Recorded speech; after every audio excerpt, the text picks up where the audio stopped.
Hello friends, CSC exam India पर आपका स्वागत है। दोस्तों, बीपीओ एग्जाम स्पेशल क्लासेस के अंतर्गत हम लोग पंचायती राज व्यवस्था पढ़ रहे हैं। आज हम लोग चैप्टर नंबर 3 पढ़ेंगे। इसमें हम ब्रिटिश काल में पंचायती राज व्यवस्था से संबंधित प्रमुख अधिनियम देखेंगे।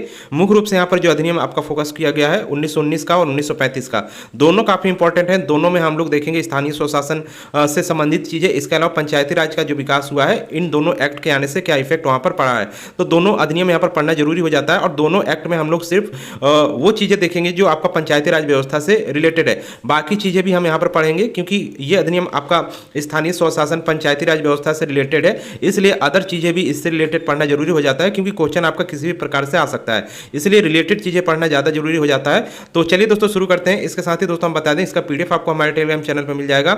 लिंक डिस्क्रिप्शन बॉक्स में टेलीग्राम चैनल का, उसको ज्वाइन जरूर कर लीजिएगा। इसके अलावा दोस्तों यहाँ पर टेस्ट जल्दी ही हम इसका स्टार्ट करेंगे। टेस्ट आने से जो क्वेश्चन वहाँ पर ऑब्जेक्टिव कैसे किस प्रकार बनते हैं, आप यहाँ पर चैप्टर पढ़ते रहिए। उसके बाद ऑब्जेक्टिव क्वेश्चन वहाँ पर हम जब देंगे तो आपको बिल्कुल अंदाजा लग जाएगा कि आपके एग्जाम में किस लेवल के और किस प्रकार के वहाँ पर क्वेश्चन बनते हैं। तो ये वीडियो पूरा जरूर देखिएगा। तो चलिए दोस्तों शुरू करते हैं। तो यहाँ पे देखिए, हम लोगों ने इससे पहले जो पढ़ा था और रिपन के बारे में, तो लॉर्ड रिपन ने यहाँ पर स्थानीय स्वशासन के यहाँ पर क्या किया, जनक उसको माना जाता है, काफ़ी विकास किया। उसके बाद की चीज़ें यहाँ पर हम लोग देखेंगे। तो यहाँ पे देखिए, मेयो द्वारा उठाए कदमों का अनुसरण करते हुए लॉर्ड रिपन ने वर्ष 1882 में इन स्थानीय संस्थाओं को उनका अत्यंत आवश्यक लोकतांत्रिक ढांचा प्रदान किया। सभी बोर्डों जो उस समय अस्तित्व में थे में निर्वाचित गैर अधिकारियों के 2/3 बहुमत को अनिवार्य कर दिया गया। देखिए, गैर अधिकारी एक तो होंगे जो ब्रिटिश से डायरेक्ट नियुक्त नहीं होते होंगे, यानी ब्रिटिश अधिकारी नहीं होते होंगे। दूसरा बात यहाँ पर देखिए, निर्वाचन यहाँ पर कर दिया है। इसका मतलब कि पहले जो ब्रिटिश सरकार यहाँ पर डायरेक्ट नियुक्ति देती थी, अब वहाँ पर क्या बहुमत या निर्वाचन या चुनाव द्वारा वहाँ पर नियुक्ति होती थी। तो ये यहाँ पर रिपन ने कर दिया था। इन निकायों के अध्यक्ष को भी गैर निर्वाचित अधिकारियों से ही चुना जाता था, जो कि अभी इस समय का जो ढांचा आप देखते हैं, कहीं ना कहीं इसकी शुरुआत यहाँ पर रिपन ने यहाँ पर कर दी थी। क्योंकि अभी भी लगभग वही प्रकार का आपका ढांचा देखने को मिलता है। जो आपका देखते हैं कि मुखिया जो होता है उसका डायरेक्ट यहाँ पर आपका क्या चुनाव होता है, तो वो जो शुरुआत थी वो यहाँ पर रिपन द्वारा कर दी गई थी। नेक्स्ट यहाँ पे देखिए, इसे भारतीय शासन का मैग्ना कार्टा माना जाता है, स्थानीय स्वशासन का मैग्ना कार्टा माना जाता है। किसको? जो रिपन ने यहाँ पर कार्य किया था।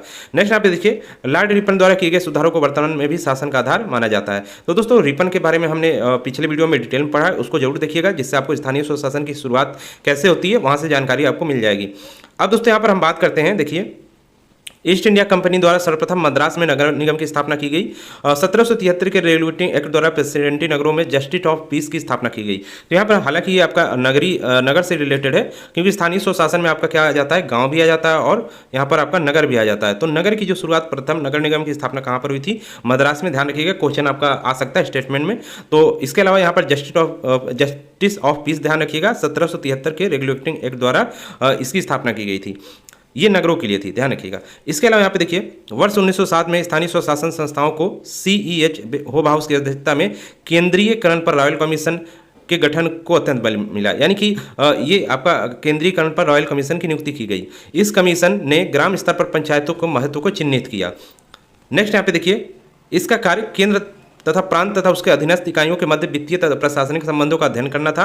आयोग ने स्थानीय स्वशासन के विषय का गहन अध्ययन किया तथा उनकी विफलता के लिए निम्न निष्कर्ष निकाले। अत्यधिक सरकारी निरंतर मताधिकार, यानी कि जो आपका स्थानीय स्वशासन जो आपका निचले स्तर पर जो था वो विफल क्यों था, पंचायती राज जो लागू था, यानी कि नीचे जो पंचायत थी उसमें विफल क्यों था। तो वहाँ पर क्या उसने देखा, जो ये रॉयल आपका जो केंद्रीयकरण पर रॉयल कमीशन नियुक्त किया गया था, उसने देखा कि अत्यधिक सरकारी नियंत्रण अभी भी यहाँ पर है, जबकि ज़्यादा नियंत्रण नहीं होना चाहिए। एक प्रकार से स्वतंत्रता दे देनी चाहिए पंचायतों को, लेकिन नियंत्रण था। इसके अलावा मताधिकार का अधिकार का संकुचित होना, यानी मत का अधिकार वहां पर नहीं था। अल्प संसाधन थे, शिक्षा और प्रशिक्षण का अभाव था, योग और समर्पित लोगों की कमी, सेवाओं पर स्थानीय निकायों का अपर्याप्त नियंत्रण। रॉयल कमीशन ने रिपोर्ट में लिखा कि धन का अभाव ही स्थानीय संस्थाओं का प्रभावशाली ढंग से काम न करने का प्रमुख बाधा बनी हुई है। तो ये इसने अब आपका स्टेटमेंट आ सकता है कि जो आपकी 1907 में रॉयल कमीशन या केंद्रीयकरण पर रॉयल कमीशन आई थी, उसने इनमें से कौन सा तत्व निकाला जो पंचायती स्तर पर वो आपका जो वर्क नहीं कर रही थी, निकाय या संस्था वर्क नहीं कर रही थी पंचायती स्तर पर। तो मुख्य रूप से आप यहाँ पर सही कर सकते हैं क्या, वित्तीय अभाव या धन का अभाव। नेक्स्ट यहाँ पे देखिए, आयोग ने स्थानीय स्वशासन की इकाइयों को मजबूत बनाने हेतु अनेक सुझाव दिए। 28 अप्रैल 1915 के प्रस्ताव में भारत सरकार ने इन सुझावों को क्रमिक कार्यान्वयन का सुझाव दिया। पंजाब वह पहला प्रांत है जिसने सर्वप्रथम रॉयल आयोग की सिफारिशों के आधार पर 1911 में क्या किया था, इसने नगर पालिका अधिनियम पारित किया था। तो ये ध्यान रखिएगा, ये इंपॉर्टेंट है। अब दोस्तों यहाँ पर चलते हैं। इसी प्रकार अन्य प्रांतों ने भी अधिनियम पारित किए। इस अधिनियम के तहत नगर पालिकाओं पर सरकारी नियंत्रण को कम करने, अब यहाँ पर अभी नगर पालिका की बात हो रही है क्योंकि यहाँ पर दोनों चीज़ें पढ़ेंगे, दोनों चीज़ों लेकर यहाँ पर चलेंगे क्योंकि स्थानीय स्वशासन हम लोग यहाँ पर अभी पढ़ रहे हैं, तो इसलिए दोनों चीज़ें आपकी रहेंगी। चुनाव की प्रक्रिया को अपनाने तथा चुनाव के माध्यम से अध्यक्ष को चुनने की व्यवस्था की गई। तो ये आपकी नगर पालिका यानी कि जो नगर में थी उसमें किया गया था। परंतु व्यवहार में नगरीय शासन में कोई विशेष परिवर्तन नहीं आया क्योंकि अभी भी प्रयास था कि इससे पूर्व के अधिनियमों के प्रावधान पूर्ण रूप से खारिज किए जाए। 1960 से लेकर 1918 तक चुने गए प्रतिनिधियों की संख्या में बढ़ोतरी दूर की बात थी, इसमें कमी आने लगी थी। तो ये अभी तक यहाँ पर ये आपका रहा था, यानी पूर्ण रूपेण आपका स्थानीय स्वशासन लागू नहीं किया जा सका था, पंचायतों की व्यवस्था नहीं की जा सकी थी। हालांकि शुरुआत हो गई थी, रिपन के काल से ही उसने कर दिया था, यानी कि एक ढांचा उसने तैयार कर दिया था जिसके आगे यदि सरकार विकास करना चाहती तो विकास कर सकती थी और यदि ध्यान नहीं देती तो और क्या होता, बिगड़ जाता। लेकिन इसने क्योंकि रिपन ने शुरुआत करी थी तो इसका क्या विकास धीरे धीरे होता गया। जो एक्ट यहाँ पर आए उसमें पंचायतों से रिलेटेड, स्थानीय स्वशासन से रिलेटेड चीज़ें आती गई, तो इस कारण से इसका विकास होता गया। नेक्स्ट यहाँ पे देखिए, अब हम लोग यहाँ पे देखिए 1909 का अधिनियम देखते हैं। हालांकि ज़्यादा इंपॉर्टेंट नहीं है लेकिन फिर भी इसको हम लोग देख लेते हैं। इसमें देखिए मुख्य बात क्या हुई थी, ये इसको कहा जाता है मार्लियामेंटो सुधार अधिनियम।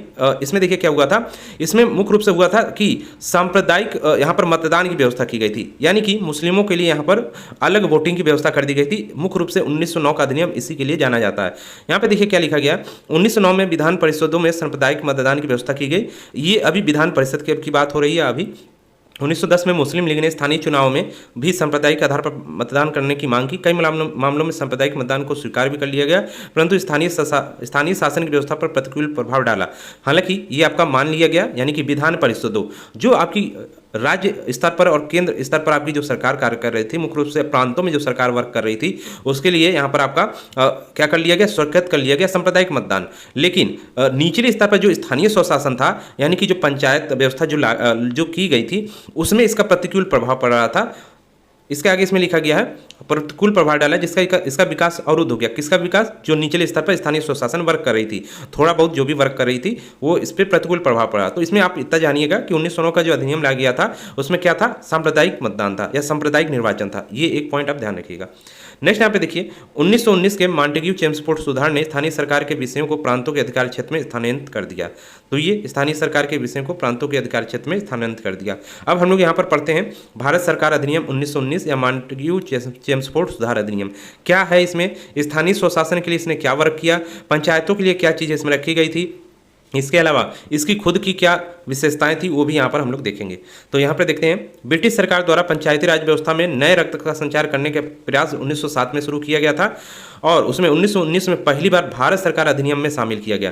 तो ये पॉइंट आपके लिए काफ़ी इंपॉर्टेंट हो जाता है कि पहली बार स्थानीय या पंचायती राज व्यवस्था को किस एक्ट में जगह दी गई या शामिल किया गया या उसको महत्व दी गई। तो आपका 1919 का भारत सरकार अधिनियम, ध्यान रखिएगा। ये सब चीज़ें आपको कोई जल्दी यहाँ पर पढ़ाएगा नहीं और इसके साथ ही विस्तृत क्लास हम यहाँ पर लेके चल रहे हैं, यानी कि ये अधिनियम को हम पंचायती राज व्यवस्था से रिलेटेड तो करके देखेंगे ही, इसके अलावा इस अधिनियम के बारे में भी पढ़ेंगे कि इस अधिनियम था क्या और इसकी विशेषताएं और क्या थी, वो भी देखेंगे। क्योंकि क्वेश्चन बनाते समय आपका पंचायती राज तो रखा ही जाएगा, लेकिन एक दो पॉइंट यदि इसी से रिलेटेड रख दिए जाते हैं, केवल पंचायती राज से रिलेटेड यदि आप चीज़ें पढ़ रहे हैं तो हो सकता है क्वेश्चन सॉल्व ना कर पाएं, उससे रिलेटेड चीज़ें भी आपको पढ़ना पड़ेगा।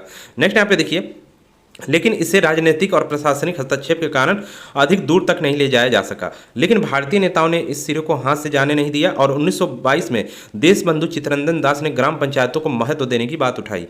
इसी बात को 1931 के गोल में सम्मेलन में गांधी जी ने ग्राम पंचायतों के पुनर्गठन की मांग को पुरजोर तरीके से रखा। तो ये यहाँ पर चीज़ें की गई।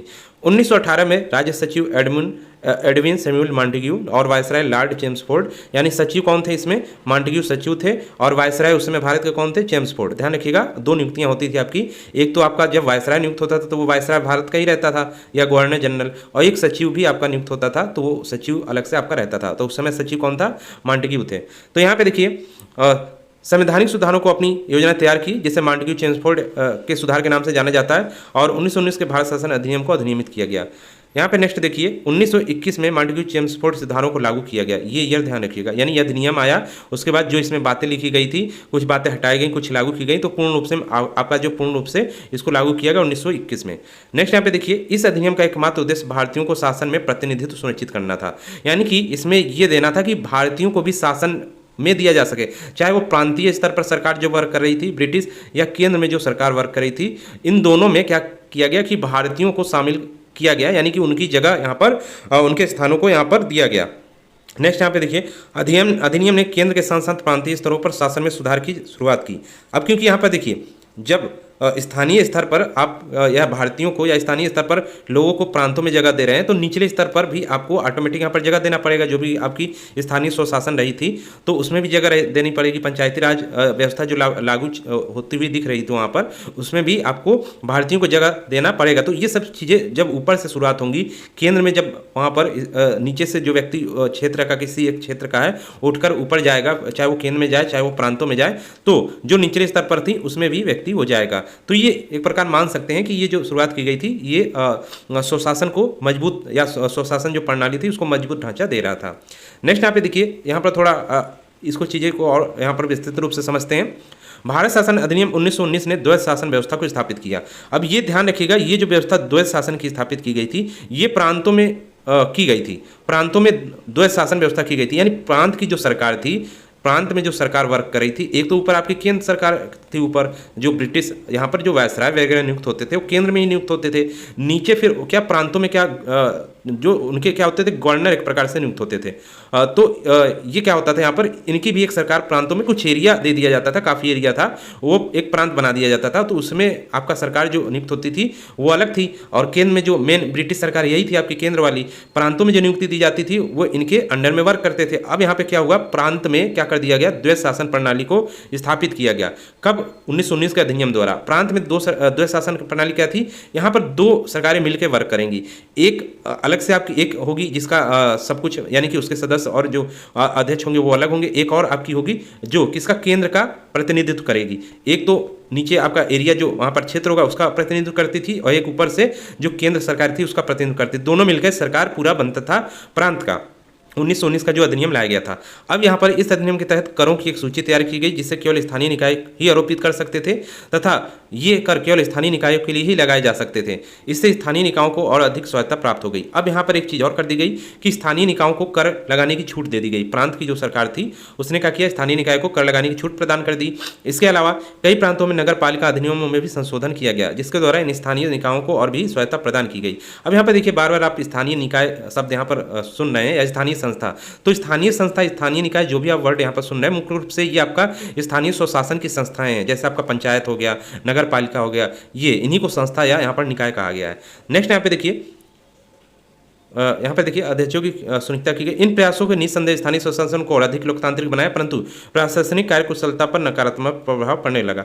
कई नगर पालिकाओं पर भ्रष्टाचार का मामला चलने लगा, यानी कि जो उसके अधिकारी थे वो जो प्रशासन कर रहे थे, इनको स्वायत्ता तो दी गई, लेकिन क्या कर रहे हैं, ये दुरुपयोग करने लगे अपनी शक्तियों का। यह महसूस किया गया कि स्थानीय स्वशासन की इकाइयों में भ्रष्टाचार कार्यकुशलता में गिरावट का मुख्य कारण है कि जब इन निकायों को सलाह, मार्गदर्शन और नियंत्रण की आवश्यकता सबसे अधिक थी, तब इन्हें सरकारी नियंत्रण से मुक्त कर दिया गया, यानी कि इनको स्वतंत्रता दी गई तो अपने मनमाने ढंग से वर्क करने लगे। अब यहाँ पे क्या हुआ, अतः प्रशासनिक कार्यकुशलता को बढ़ाने और भ्रष्टाचार पर अंकुश लगाने हेतु प्रांतीय सरकारों को नगर पालिका कार्यकारी अधिकारी पद सृजित करने के लिए कहा गया। 1920 में 1919 के अधिनियम लागू होने पर स्थानीय शासन हस्तांतरित विषय बन गया, यानी स्थानीय शासन क्या, हस्तांतरित विषय बन गया, जिसका नियंत्रण लोकप्रिय शक्तियों के अधीन हो गया। यहाँ पे देखिए, मुख्य रूप से जो दो सरकार आपकी प्रांत में वर्क कर रही थी, यानी द्वैध शासन जो प्रणाली लागू की गई थी, उसमें दो सब्जेक्ट मुख्य रूप से रखे गए थे।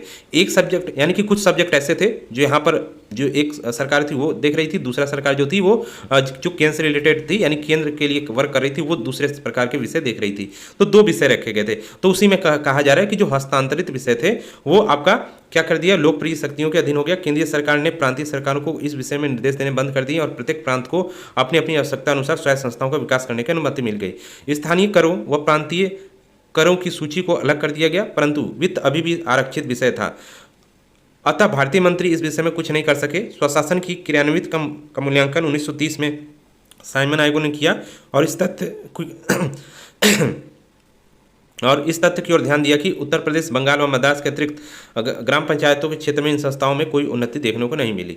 तो ये सब चीज़ें यहाँ पर अभी चल रही थी। नेक्स्ट यहाँ पे देखिए, स्वायत्त संस्थाओं की दशा में 1919 के बाद बिगड़ गई, अतः आयोग ने सुझाव दिया कि इन संस्थाओं पर सरकार नियंत्रण बढ़ा देना चाहिए। यानी कि ये धीरे धीरे यहाँ पर व्यवस्था जो लागू की गई थी सही से सुचारू रूप से नहीं चल पा रही थी। जो स्थानीय स्वशासन जो लागू किया गया था, पंचायत वगैरह जो व्यवस्था बनाई गई थी अंग्रेजों द्वारा, वो सही से यहाँ पर वर्क नहीं कर रही थी। तो यहाँ पर क्या किया गया कि अब सरकार का इनका पर नियंत्रण, यानी कि छूट तो दी गई थी उनको, लेकिन जब सही से वो वर्क ही नहीं कर रही थी तो उनको क्या किया गया, कहा गया कि इस पर सरकार का नियंत्रण बढ़ा देना चाहिए। इस काल में प्रांतों द्वारा जो विभिन्न अधिनियम बनाए गए उनमें मुख्य रूप से निम्नलिखित विशेषताएं थी। स्थानीय संस्थाओं का गठन प्राय पूर्ण रूप से निर्वाचन के आधार पर रखते हुए निर्वाचन मंडल का भी विस्तार किया गया। स्थानीय स्वास्थ्य संस्थाओं के अध्यक्ष पद पर गैर सरकारी नियुक्ति को स्वीकृति दे दी गई। तो ये चीज़ें की गई। इसके अलावा यहाँ पर देखिए 1919 के अधिनियम की अन्य विशेषताएं देख लेते हैं, तो यहाँ से चीज़ें आपको और क्लियर हो जाएगी। देखिए केंद्रीय स्तरीय सरकार, यहाँ पर देखिए 1919 में जो अधिनियम लाया गया था वहाँ पर देखिए केंद्र के स्तर पर एक सरकार थी और प्रांतों में भी सरकार थी। यहाँ पर क्या कर दिया गया, प्रांतों में देव शासन लागू कर दिया गया, यानी सरकार को दो भागों में बांट दिया गया, ये किया गया था। अब यहाँ पर हम केंद्र में जो सरकार थी उसके बारे में देखेंगे, फिर प्रांतों में जो सरकार थी उसको देखेंगे। तो केंद्र में जो सरकार थी, ऐसे मामले जो राष्ट्रीय महत्व के थे या एक से अधिक प्रांतों से संबंधित थे, केंद्र स्तरीय सरकार द्वारा शामिल थे, जैसे विदेशी मामले, रक्षा, राजनीतिक संबंध, सार्वजनिक ऋण, नागरिक और आपराधिक कानून, संचार सेवाएं आदि। तो ये अभी भी आपका है, केंद्र सरकार ये सब चीज़ें देखती हैं अभी भी। तो यहाँ पर केंद्र सरकार इस तरह की चीज़ें देखती थी, यानी कि जिस तरह आपकी इस समय स्टेट राज्य सरकार होती है वो राज्य से रिलेटेड चीज़ें देखती हैं, और केंद्र क्या होता है, जो केंद्र स्तर पर विषय होते हैं उसको देखती है। उसी तरह उस समय भी आपका 1919 के अधिनियम द्वारा इसको किया गया था। इसके अलावा यहाँ पर केंद्र की ही कार्यपालिका की बात करते हैं, तो इसमें अधिनियम में गवर्नर जनरल मुख्य कार्यकारिणी था। कार्यपालिका आप सभी लोग जानते हैं, उसका हेड कौन होता है, जैसे इस समय आपका राष्ट्रपति होता है, उसी तरह यहाँ पर कौन था, आपका गवर्नर जनरल था केंद्र सरकार के लिए। वायसराय की कार्यकारी परिषद में 8 सदस्य को शामिल किया गया, जिसमें से 3 भारतीय सदस्य शामिल थे। गवर्नर जनरल को अनुदानों में कटौती करने का अधिकार था, वह केंद्रीय विधायिका द्वारा लौटा दिए गए बिलों को प्रमित कर सकता था तथा अध्यादेश जारी कर सकता था। विधानमंडल में सुधार यहाँ पर देखिए, तो यहाँ पे देखिए द्विसदनीय विधानमंडल किया गया, यानी कि इस समय जैसे आपका एक लोकसभा होती है और एक क्या होती है, राज्यसभा, उसी तरह उस समय भी आपकी बना दी गई थी। एक था जो निम्न या केंद्रीय विधानसभा थी, जिसको क्या कहा गया था, लोकसभा कहा गया था, ध्यान रखिएगा, और दूसरी थी उच्च सदन या राज्य परिषद, जिसको राज्यसभा कहा गया था। इस समय राज्यसभा इसको कहा जाता है, पहले ये बना था आपका। और जो आपका निम्न सदन या केंद्रीय विधानसभा थी, इस समय की आपकी लोकसभा है, जो अभी कहा जाता है। तो उस समय ये आपका बनाया गया था, कब, 1919 के अधिनियम द्वारा, ध्यान रखिएगा, काफी इंपॉर्टेंट है। नेक्स्ट यहाँ पे देखिए, नए सुधारों के तहत अब केंद्रीय विधानमंडल के सदस्य को सरकार से प्रश्न पूछने, पूरक प्रश्न पूछने, स्थगन प्रस्ताव पारित करने तथा बजट के हिस्से पर मतदान करने का अधिकार था, लेकिन अभी भी बजट के 75% हिस्से पर मतदान का अधिकार प्राप्त नहीं था। विधायिका का गवर्नर जनरल और उसकी कार्यकारी परिषद पर वस्तुतः कोई नियंत्रण नहीं था, ध्यान रखिएगा। ये निम्न सदन की संरचना देख लीजिए, इनमें 145 सदस्य थे जो मनोनीत होते थे या अप्रत्यक्ष रूप से प्रांतों द्वारा चुने जाते थे। इनका कार्यकाल 3 वर्ष का होता था। निम्न सदन यानी कि ये लोकसभा की बात हो रही है, ध्यान रखिएगा। 41 मनोनीत होते थे, 104 निर्वाचित होते थे, तो ये आपका यहाँ पर रहा। उच्च सदन यानी यहाँ पर आज जो उस समय की राज्यसभा थी उसकी बात करते हैं, तो उसमें 60 सदस्य होते थे, इनका कार्यकाल 5 वर्ष का होता था, और इस सदन में केवल पुरुष सदस्य ही भाग लेते थे, तो इसको ध्यान रखिएगा। इसमें 26 मनोनीत और 34 निर्वाचित होते थे। नेक्स्ट यहाँ पे देखिए, वायसराय की शक्तियाँ। वायसराय को विधायिकाओं को सम्मिलित करने का अधिकार था। इनमें बैठकों को आहूत करने, स्थगित करने तथा विधानमंडल को निरस्त करने, खंडित करने का अधिकार था। विधायिका का कार्यकाल 3 वर्ष का था, जिसे वायसराय अपने अनुसार बढ़ा सकता था। तो ये चीज़ें थी। केंद्रीय विधानमंडल की शक्तियों की बात करें तो केंद्र सरकार को प्रांतीय सरकारों पर अप्रतिबंधित नियंत्रण प्राप्त था, यानी कि ये जो प्रांत में सरकार वर्क कर रही थी उसको प्रतिबंधित कर सकती थी। केंद्रीय विधायिका को संपूर्ण भारत के लिए सभी अधिकारियों और आम लोगों हेतु कानून बनाने का अधिकार था, चाहे वो भारत के हों या नहीं। तो ये आपका केंद्रीय विधानमंडल, यानी जैसे इस समय आपकी संसद वर्क करती है, उस समय केंद्रीय विधानमंडल वर्क करती थी, वो सभी के लिए कानून बना सकती थी। नेक्स्ट यहाँ पे देखिए, केंद्रीय विधायिका पर प्रतिबंध। विधायिका पर कुछ प्रतिबंध लगाए गए थे। अब इसमें क्या था, किसी विधेयक को पेश करने हेतु गवर्नर जनरल की अनुमति प्राप्त था, जैसे मौजूदा कानून में संशोधन या गवर्नर जनरल के अध्यादेश में संशोधन, विदेश संबंधी भारतीय राज्यों, सशस्त्र बलों के संबंध में मामले, ये सब जो भी थे आपके विधेयक पेश करना होता था, तो उसमें क्या कहता था, गवर्नर जनरल को अनुमति प्रदान। जैसे इसमें आपकी कुछ विधेयक होते हैं जिसपे राष्ट्रपति की अनुमति आवश्यक होती थी, उसी तरह उस समय भी था। भारतीय विधायिका भारत के संबंध में ब्रिटिश संसद द्वारा पारित किसी भी कानून को बदल या उलट नहीं सकती थी, तो ये भी यहाँ पर था, ध्यान रखिएगा, काफी इंपॉर्टेंट लाइन आपकी लिखी गई है। भारतीय विधायिका भारत के संबंध में ब्रिटिश संसद द्वारा पारित किसी भी कानून को बदल या उलट नहीं सकती थी, ये ध्यान रखिएगा। ब्रिटिश संसद द्वारा जो भारतीय यहाँ पर विधायिका वर्क कर रही थी, जो ब्रिटिश संसद से कानून बनकर यदि आते थे तो उसको पलट नहीं सकती थी। नेक्स्ट यहाँ पे देखिए, प्रांत स्तरीय सरकार। अब जो प्रांतों में सरकार वर्क कर रही थी, मुख्य रूप से यहाँ पर द्वैध शासन लागू किया गया था, तो इसमें क्या था, देखिए इसमें वो मामले शामिल थे जो एक विशिष्ट प्रांत से संबंधित, जैसे सार्वजनिक स्वास्थ्य, स्थानीय स्वशासन, शिक्षा, यानी जो राज्य देखती है जिन चीज़ों को, वो इसमें शामिल थे। चिकित्सा सुविधाएं हो गए, भूमि राजस्व, जल आपूर्ति, अकाल राहत, कानून व्यवस्था, कृषि आदि, ये सब आपके प्रांत स्तर के थे। तो ये विषय भी आप ध्यान रखिएगा क्योंकि यहाँ से भी क्वेश्चन आपका आ सकता है।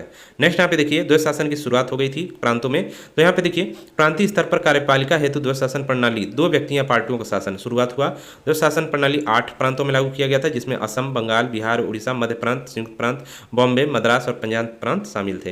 द्वैध शासन व्यवस्था के तहत प्रांतीय सरकारों को अधिक अधिकार प्रदान किए गए थे। गवर्नर प्रांत का कार्यकारी प्रमुख था, यानी कि प्रांत का जो हेड था वो गवर्नर था। ये ध्यान रखिएगा, ये गवर्नर जनरल आपका भारत वाला नहीं था, ये प्रांतों के लिए था। नेक्स्ट यहाँ पे देखिए, विषयों का विभाजन। विषयों को 2 सूचित में विभाजित किया गया, एक आपका आरक्षित और दूसरा स्थानांतरित या हस्तांतरित। ध्यान रखिएगा, तो आरक्षित विषयों में, आरक्षित सूची में जो शामिल विषय थे उसका प्रशासन गवर्नर द्वारा नौकरशाहों की कार्यकारी परिषद के माध्यम से किया जाता था, यानी प्रांत का जो गवर्नर था और उसके जो सदस्य या नौकरशाह थे जो प्रशासन में थे, उसके द्वारा आपका आरक्षित सूची वाले जो विषय थे उस पर कानून वगैरह वो सब देखता था, बनाता था। इसमें कानून व्यवस्था, वित्त, भू राजस्व, सिंचाई आदि जैसे विषय शामिल थे। सभी महत्वपूर्ण विषयों को प्रांतीय कार्यकारिणी के आरक्षित विषयों में शामिल किया गया था, यानी कि जो महत्वपूर्ण विषय थे वो आरक्षित सूची में शामिल कर लिए गए थे। और हस्तांतरित विषय विधान परिषद के निर्वाचित सदस्यों से मनोनीत मंत्रियों द्वारा प्रशासित किए जाते थे।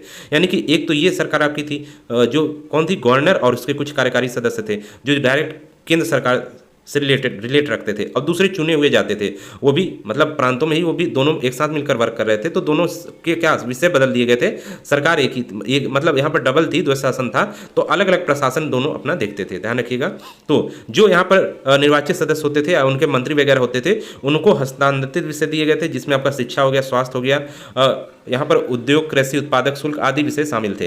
प्रांतों में संवैधानिक तंत्र विफल होने की स्थिति में गवर्नर जनरल, यहाँ पर स्थिति में गवर्नर हस्तांतरित विषयों का प्रशासन भी अपने हाथ में ले सकता था। नेक्स्ट यहाँ पे देखिए, हस्तक्षेप पर प्रतिबंध। भारत राज्य सचिव और गवर्नर जनरल, यहाँ पर भारत का राज्य सचिव, देखिए भारत एक सचिव बनता था, आपका गवर्नर जनरल होता था, तो आरक्षित विषयों के संबंध में हस्तक्षेप कर सकते थे, जबकि स्थानांतरित विषयों के संबंध में उन्हें हस्तक्षेप करने का अधिकार नहीं था। यानी कि यहाँ पर जो आरक्षित विषय थे, आरक्षित मतलब ये वाले विषय, यानी कि यहाँ पर जो गवर्नर, प्रांतों का गवर्नर जिस पे शक्तियाँ जिसको प्राप्त थी उन विषयों पर, तो उसमें तो वो चेंजमेंट कर सकते थे। लेकिन जो हस्तांतरित विषय थे, जो कि आपके निर्वाचित सदस्य जो भारत के लोग ही चुने जाते थे, अधिकतर यहाँ पर निर्वाचित होते थे वहीं के क्षेत्र के लोग, तो इस पर जो सब्जेक्ट इसको दिए गए थे, इसमें चेंजमेंट कौन नहीं कर सकता था, केंद्र की सरकार, यानी कि उस समय जो गवर्नर जनरल या भारत सचिव जो होते थे वो इसमें कोई हस्तक्षेप नहीं कर सकते थे। हालांकि विधायिका यानी कि जो विधानमंडल, यानी कि जो केंद्र की विधानमंडल थी, वो तो हस्तक्षेप कर सकती थी, लेकिन डायरेक्ट आपके सचिव और गवर्नर जनरल इसमें कुछ नहीं कर सकते थे। विधानमंडल में सुधार देखिए क्या हुआ, प्रांतीय विधान परिषदों और का अधिक विस्तार किया गया, 70% सदस्यों का चुनाव यहाँ पर किया जाना था। सांप्रदायिक और वर्गीय मतदाताओं की व्यवस्था और मजबूत किया गया, महिलाओं को भी वोट देने का अधिकार दिया गया। विधान परिषदें बजट को स्वीकार कर सकती थी, लेकिन यहाँ पर अति आवश्यक हो तो गवर्नर इसे पुनः बहाल कर सकता था, या विधायकों को बोलने की स्वतंत्रता थी। नेक्स्ट यहाँ पे देखिए, गवर्नर की शक्तियाँ। गवर्नर जिन्हें आवश्यक समझे मंत्रियों को किसी भी आधार पर बर्खास्त कर सकता था, साथ ही उन्हें वित्त पर पूर्ण नियंत्रण बनाए रखा। विधान परिषद कानून निर्माण की, यह अभी केंद्र की बात हो रही है, आपके यहाँ पर प्रक्रिया शुरू कर सकती थी, लेकिन उसके लिए गवर्नर की सहमति आवश्यक थी। गवर्नर को विधेयक पर वीटो शक्ति का अधिकार था तथा अध्यादेश जारी कर सकता था। तो ये चीज़ें यहाँ पर थी। नेक्स्ट यहाँ पे देखिए, 1919 का अधिनियम का महत्व देख लेते हैं। भारतीयों में जागृति आई, मतदान के अधिकारों का विस्तार किया गया, प्रांतों में स्वशासन लागू किया गया। इस अधिनियम ने प्रांतों में प्रांतीय स्वशासन की शुरुआत की। नेक्स्ट यहाँ पर, इस अधिनियम ने लोगों को प्रशासन करने का अधिकार प्रदान किया। सरकार पर प्रशासनिक दबाव बहुत कम हो गया और इसने भारतीयों को प्रांतीय प्रशासन में जिम्मेदारी निर्वहन करने हेतु तैयार किया। यानी कि जो द्वैध शासन लागू किया गया था, एक तो आप केंद्र की चीज़ें जो डायरेक्ट नियंत्रण होती थी गवर्नर के द्वारा, और दूसरे में क्या निर्वाचन किया गया, जिसमें से आपके भारतीय इसमें क्या होते थे, नियुक्त होते थे। तो इस तरह आपका डायरेक्ट केंद्र का जो प्रशासन था वो पूरा एक प्रकार से जो पूरा देखना चाहिए था वो नहीं देखती थी। इन लोगों को आप अपना स्वतंत्रता दे दी गई थी। एक प्रकार से ये जो निर्वाचन वाला था ये तो पूरा स्वतंत्र था। तो इस प्रकार इसका क्या प्रशासन केंद्र का जो था वो यहाँ पर क्या होगा, उसका बहुत ज़्यादा प्रेशर नहीं रहेगा उसके ऊपर। नेक्स्ट यहाँ पे देखिए, 1919 के अधिनियम के परिणाम क्या देख लेते हैं। तो इसके कुछ परिणाम भी आए, हालांकि उस हिसाब से नहीं था जिस हिसाब से भारतीयों को चाहिए था, कुछ कमियां थी। इस कारण से इसको क्या कहा गया था, निराशाजनक और असंतोषजनक कहा गया था। बाल गंगाधर तिलक ने मॉन्टेग्यू चेम्सफोर्ड सुधारों को अयोग्य और निराशाजनक कहा है और एक धूप रहित सुबह कहा है। एनी बेसेंट ने सुधारों को इंग्लैंड के प्रस्ताव के योग्य और भारत को स्वीकार करने के लिए अयोग्य कहा है। यानी ये इंग्लैंड के लिए तो योग्य था लेकिन भारत के लिए अयोग्य था, तो ये यहाँ पर कहा गया है। किसने कहा था? एनी बेसेंट ने। ये दोनों पॉइंट आप ध्यान रखिएगा क्योंकि क्वेश्चन आ सकता है कि 1919 के अधिनियम को किसने अयोग्य और निराशाजनक कहा है? बाल गंगाधर तिलक ने, एनी बेसेंट ने, या आपका जो जवाहरलाल नेहरू हो गए, या सुभाष चंद्र बोस। तो इस तरह आपके क्वेश्चन आते हैं तो आप आसानी से कर लेंगे। एनी बेसेंट ने क्या कहा है? इंग्लैंड के प्रस्ताव के योग्य और भारत के स्वीकार के अयोग्य कहा है। सुरेंद्र नाथ बनर्जी के नेतृत्व में व्यवव्रत कॉन्फ्रेंसी का नेता सरकारी प्रस्तावों को स्वीकार करने के पक्ष में थे। यानी कि जो एस एन बनर्जी जो थे वो यहाँ पर इस प्रस्ताव को, यानी कि जो अधिनियम आया था उसको स्वीकार के पक्ष में थे, बाकी इसको अस्वीकार करते थे। अब यहाँ पे देखिए, अधिनियम ने भारतीयों और अंग्रेजों दोनों, यहाँ पे देखिए, दोनों में सत्ता के लिए संघर्ष प्रोत्साहित किया। परिणाम स्वरूप बड़ी संख्या में सामुदायिक दंगे। अब यहाँ पर इस अधिनियम में ऐसा था ना कि भारतीयों के लिए भी कुछ ना कुछ चीज़ें की गई थी और अंग्रेजों की कुछ क्या की गई थी, यहाँ पर उनके अधिकार कम किए गए थे। तो दोनों में यहाँ पर लड़ाई हो गई। इनको ना पूरा अधिकार मिला था और इनके कम कर दिया गया था। तो ये अधिकार की मांग कर रहे थे और यहाँ पर ये कह रहे थे कि इनको ना दिया जाए। तो दोनों में क्या हो गया? दंगा यहाँ पर स्टार्ट हो गया। 1922 से 1927 तक जारी रखा। 1923 में स्वराज पार्टी की स्थापना हुई तथा उसने चुनाव में मद्रास को छोड़कर पर्याप्त संख्या में सीटें जीती, जबकि बम्बई पार्टी इस इंपॉर्टेंट नहीं है ज़्यादा यहाँ पर। नेक्स्ट यहाँ पे देखिए, रॉलेट एक्ट अधिनियम भारतीयों को शांत करने के लिए भारत सरकार दमन के लिए तैयार थी। तो यहाँ पर रॉलेट एक्ट जो था, यहाँ पर अधिनियम इसी के तहत था। तो इसमें क्या था, एक अधिनियम ऐसा लाया गया था रॉलेट एक्ट, जिसको क्या किया गया था कि यदि भारतीय कोई उपद्रव करते हैं तो उसको दमन सरकार आसानी से कर सकती थी। तो ये यहाँ पर था। इसमें क्या था कि कोई भी यदि कुछ करता था तो उसको डायरेक्ट यहाँ पर गिरफ्तार कर लिया जाता था और यहाँ पर कोई भी बेल आपका, यानी कि बेल नहीं था। यहाँ पर ध्यान रखिएगा, बेल नहीं मिलता था गिरफ्तारी के बाद। नेक्स्ट यहाँ पे देखिए, सरकार ने अब खुद को अधिक दूरगामी शक्तियों से लैस करने का फैसला किया जो कानून शासन के स्वीकृत सिद्धांतों के खिलाफ थी, ताकि उन राष्ट्रवादियों की आवाज़ को दबाया जा सके जो सरकारी सुधारों से संतुष्ट नहीं थे। अब यहाँ पर क्योंकि असंतुष्ट थे, अधिनियम तो लाया गया था यहाँ पर, लेकिन मानने को तैयार नहीं थे सब अपना, और यहाँ पर बदलाव चाहते थे। तो इस कारण से सरकार ने ये कदम उठाया। इसके अलावा यहाँ पे देखिए, 2 साल तक यहाँ पर बिना मुकदमा के राजनीतिक कैदियों को हिरासत में रखने की अनुमति दी। कौन सा? जो आपका रॉलेट एक्ट लाया गया था, यहाँ पर जो आपका एक्ट लाया गया था। इसके अलावा यहाँ पे देखिए, इस अधिनियम ने सरकार को बंदी प्रत्यक्षीकरण के अधिकार को निलंबित करने का अधिकार प्रदान किया, जिससे ब्रिटेन में नागरिक स्वतंत्रता की नींव रखी। यहाँ पर एक चीज़ और यहाँ पर आ गया आपका बंदी प्रत्यक्षीकरण। तो ये आप कॉन्स्टिट्यूशन में का पार्ट है। नेक्स्ट यहाँ पे देखिए, भारत सरकार अधिनियम 1935 को अब देख लेते हैं। यहाँ पर 1919 को आपने देख लिया, अब 1935 को देखते हैं यहाँ पर क्या चीज़ें लाई गई। तो पंचायती राज व्यवस्था में एक अधिनियम खुली हवा की तरह प्रतीत होता है। इस अधिनियम में पहली बार भारत में प्रांतीय स्वायत्तता को स्वीकार करते हुए उसे संवैधानिक रूप दिया गया। यानी प्रांतीय स्वायत्तता, पंचायती राज व्यवस्था तो आपकी ऊपर की गई थी, लेकिन प्रांतों की स्वायत्तता यहाँ पर किसमें दे दी गई? भारत सरकार अधिनियम 1935 में, यानी प्रांतों को पूर्ण रूप से स्वतंत्र कर दिया गया यहाँ पर। इसके अलावा इस अधिनियम के परिणामस्वरूप समूचे भारत में स्थानीय संस्थाओं के रूप में ग्रामीण पंचायत के अस्तित्व को स्वीकार किया गया। इसके साथ ही इस अधिनियम में जिला बोर्डों को भी अधिक अधिकार देते हुए उनके कार्य क्षेत्र को विस्तार किया गया। 1935 के अधिनियम में पहली बार मतदान के अधिकार को लोकतांत्रिक अधिकार के रूप में मान्यता प्रदान की गई।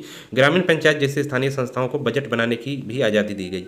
तो ये ध्यान रखिए, ग्रामीण पंचायत जैसी संस्थाओं को भी बजट बनाने का अधिकार कब दिया गया? 1935 में। मोस्ट इंपॉर्टेंट ये आपकी लाइन है कभी भी, क्योंकि अभी भी आपका है तो क्वेश्चन आ सकता है कि किस अधिनियम के द्वारा ग्राम पंचायतों को भी बजट बनाने का अधिकार दिया गया। नेक्स्ट यहाँ पे देखिए, इस प्रकार कहा जा सकता है कि भारत को जमीनी आज़ादी 1935 के अधिनियम से मिलनी शुरू हो गई थी। जमीनी आज़ादी का मतलब अब नीचे की जो चीज़ है, जो ग्राम स्तर या जो जिला स्तर पे चीज़ है, उसको आप स्वतंत्र कर दे रहे हैं, ब्रिटिश से मुक्ति दे रहे हैं, तो उसको जमीनी आज़ादी उसी को कहा जाता है। इसके बाद निरंतर होने वाले सुधारों में ग्राम पंचायत के अस्तित्व और महत्व को खुले को मन से स्वीकार किया गया और आज भारत में 1991 ग्राम पंचायतें, 295 पंचायत समिति और 33 जिला परिषद पंचायती राज व्यवस्था का हिस्सा बनी हुई हैं। नेक्स्ट यहाँ पे देखिए, 1935 में ब्रिटिश संसद द्वारा भारत सरकार अधिनियम 1935 को पारित किया गया था। उस समय ब्रिटिश संसद द्वारा पारित अधिनियम को सबसे विस्तृत अधिनियम था, यानी सबसे ज़्यादा बड़ा जो अधिनियम था वो 1935 अधिनियम ही था। भारत संविधान में, यानी भारत के संविधान में इसके द्वारा जो इसमें एक्ट रखे गए थे, इस अधिनियम में कई एक्ट डायरेक्ट यहाँ पर भारत संविधान यानी भारत के संविधान में लिया गया है, ध्यान रखिएगा, यानी कि इंडियन कॉन्स्टिट्यूशन में। नेक्स्ट यहाँ पे देखिए, भारत सरकार अधिनियम 1935 के 2 अलग अलग अधिनियम में विभाजित था, भारत सरकार अधिनियम और बर्मा सरकार अधिनियम। तो हम लोग केवल भारत सरकार अधिनियम यही पढ़ना है। देख लेते हैं यहाँ पर भारत सरकार अधिनियम की 1935 की क्या क्या चीज़ें इसमें थी। उद्देश्य तो जानते हैं, ये क्षेत्रीय विस्तार ये सब यहाँ पर दिया गया है।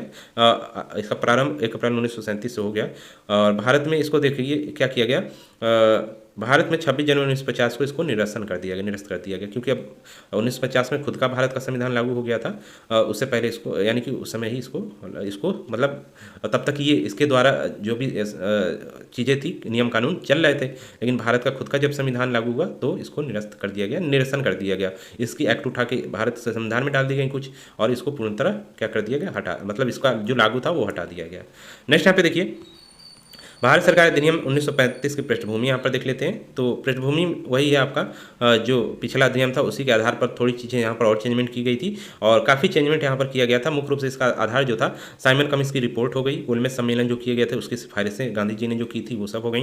1937 में ब्रिटिश सरकार द्वारा प्रकाशित श्वेत पत्र हो गया, संयुक्त प्रवर समितियों की रिपोर्ट पर कई चीज़ें मिलाकर आपका एक विस्तृत 1935 का अधिनियम आया था, जो कि सभी के लिए लगभग स्वीकार्य था। यानी कि इसमें ऐसी व्यवस्था कर दी गई थी कि कोई भी भारत का इसका विरोध मतलब नहीं करा, चीज़ें भारत के अनुकूल कर दी गई थी। नेक्स्ट यहाँ पे देखिए, अखिल भारतीय संघ का निर्माण। तो यहाँ पे देखिए, अखिल भारतीय संघ ब्रिटिश भारत और रियासतों से मिलकर बना था। ब्रिटिश भारत के प्रांतों के लिए संघ में शामिल होना अनिवार्य था, लेकिन रियासतों के लिए यह अनिवार्य नहीं था।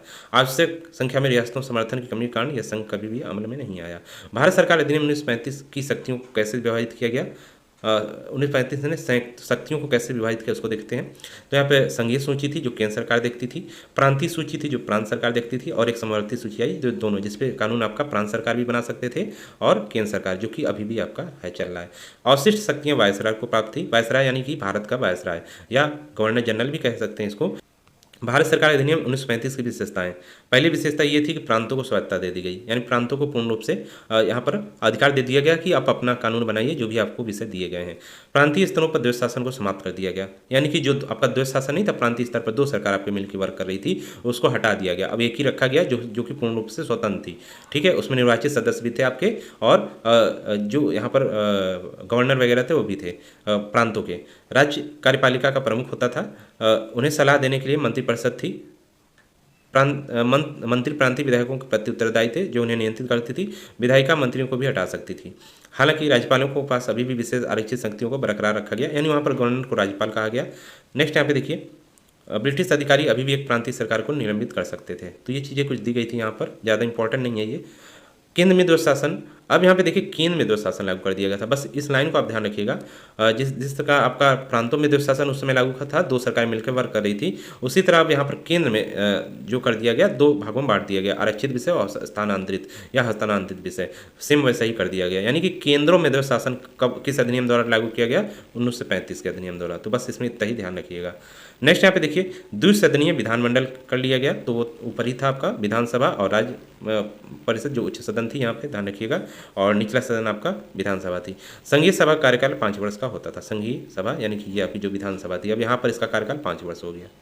नेक्स्ट यहाँ पे देखिए, संघीय न्यायालय की बात करें तो भारत और यहाँ पर प्रांतों के बीच विवाद के लिए एक संघीय कार्यालय, संघीय आपका न्यायालय की स्थापना की गई, जो कि दिल्ली में एक संघीय अदालत की स्थापना की गई। अब यही आपका क्या सुप्रीम कोर्ट के नाम से अब जाना जाता है। उस समय ये दिल्ली में हाई कोर्ट मतलब एक न्यायालय की स्थापना की गई थी। इसमें एक मुख्य न्यायाधीश होता था और 6 अधिकतम न्यायाधीश होते थे। नेक्स्ट यहाँ पे देखिए, भारतीय परिषद को समाप्त कर दिया गया। इसके बाद भारत के सचिव के पास सलाहकारों की एक टीम होने का प्रावधान किया गया। भारत सचिव के पास सलाहकारों की एक टीम होने का प्रावधान किया गया। नेक्स्ट यहाँ पे देखिए, मताधिकार। इस अधिनियम के ने पहली बार भारत में प्रत्यक्ष चुनाव की शुरुआत की, यानी कि डायरेक्ट यहाँ पर मतदान होने लगे। नेक्स्ट यहाँ पे देखिए, पुनर्निर्माण। सिंध को बॉम्बे प्रेसिडेंसी से अलग कर दिया गया, बिहार और उड़ीसा को अलग कर दिया गया, बर्मा को भारत से अलग कर दिया गया, अदन को भारत से अलग कर एक क्राउन कॉलोनी बना दिया गया। तो ये कुछ चीज़ें परिवर्तन हुई थी 1935 के अधिनियम के द्वारा। बिहार और उड़ीसा कब अलग हुए थे, तो ये सब चीज़ें इस अधिनियम के तहत की गई थी। अन्य बातें यहाँ पर दी गई थी, तो ये इसमें वही आपका जो अभी आपने पढ़ा उससे से रिलेटेड चीज़ें दी गई हैं। PDF में आप पूरा पढ़ लीजिएगा, टेलीग्राम पर आपको मिल जाएगा। नेक्स्ट यहाँ पर आगामी जो हम लोग चैप्टर पढ़ेंगे, स्वतंत्रता के बाद आपकी पंचायती राज व्यवस्था किस तरह की रहती है उसको देखेंगे। इसके साथ ही सबसे इंपॉर्टेंट जो चैप्टर आपका है पंचायती राज हेतु गठित समितियाँ, इसको देखेंगे, क्योंकि समितियाँ जब आप पढ़ेंगे इसी से क्वेश्चन आपका अधिकतर देखने को मिलेगा। और इन समितियों के आधार पर ही भारत में यानी कि जो संविधान में भारत का जो संविधान है उसमें पंचायती राज व्यवस्था को क्या कर दिया गया, जगह दी गई। यानी कि समितियाँ यहाँ पर महत्वपूर्ण पढ़ना इनको। उसके बाद भारत में जब जगह दे दी जाती है, यानी संवैधानिक बना दिया जाता है किसको, पंचायती राज को या पंचायत को। तो ये किस तरह क्या होता है वो हम लोग नेक्स्ट चैप्टर में पढ़ेंगे। तो दोस्तों इस वीडियो में इतना ही था, मिलते हैं नेक्स्ट वीडियो में।